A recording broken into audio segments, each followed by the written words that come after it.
Rajaramji Patil sir. सर्वांना नमस्कार.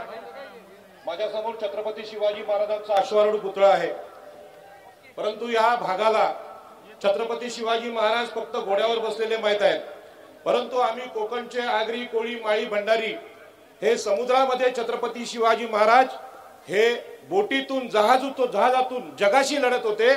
जरांगे पाटलांना यांची मी आठवण करून देतो आणि त्या कोकणाचे प्रतिनिधी आम्ही आहोत.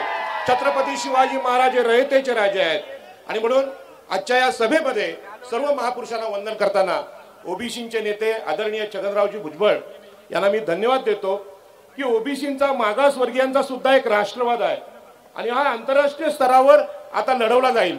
या सभेत माजी मंत्री धनंजयराव मुंडे आहेत, आमचे मित्र आमदार पडळकर साहेब आहेत, सहकारी आहेत आणि मनोहर धोंडे आहेत. सगळ्यांना नमस्कार करून मी माझं मनोगत थोडक्यात सांगतो.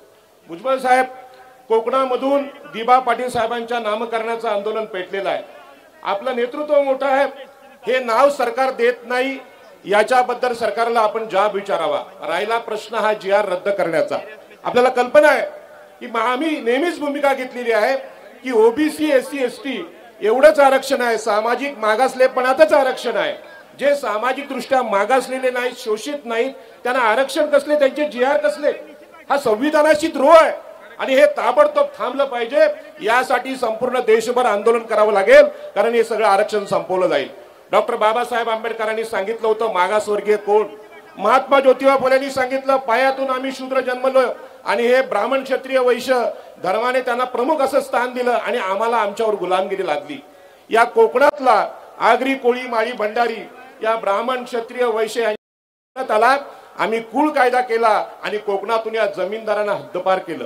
म्हणून हा GR तर रद्द झालाच पाहिजे, पण आम्ही नेहमी बचावात्मक आंदोलन करण्यापेक्षा आम्ही या देशातल्या जमिनींचा वाटा मागितला पाहिजे, या देशातल्या पाणीचा वाटा मागितला पाहिजे, या देशातल्या उद्योगांचा वाटा मागितला पाहिजे आणि खात्रीने सांगतो या समुद्रावरचा वाटा सुद्धा मागितला पाहिजे. अशा प्रकारचं आंदोलन आम्ही केलं पाहिजे.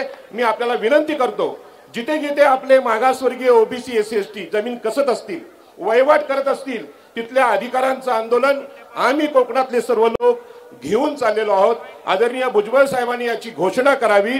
जर आपल्याला समता निर्माण करायची असेल तर केवळ शिक्षण आणि नोकऱ्यातलं आरक्षण मागून चालणार नाही. सगळ्या प्रकारचा या देशातल्या संपत्तीतला वाटा OBC, SC, ST ने मिळाला पाहिजे. अशा प्रकारचं नम्र आव्हान आपल्याला करतो आणि हा देश टिकवायचा असेल तर ओबीसीच्या राष्ट्रवादाशिवाय पर्याय नाही. जय हिंद, जय महाराष्ट्र, नमो बुद्धाय. धन्यवाद. यानंतर मुस्लिम OBC ऑर्गनायझेशनचे नेते माननीय शब्बीरजी अन्सारी साहेबांना विनंती आहे. प्रचंड आजारी असताना सुद्धा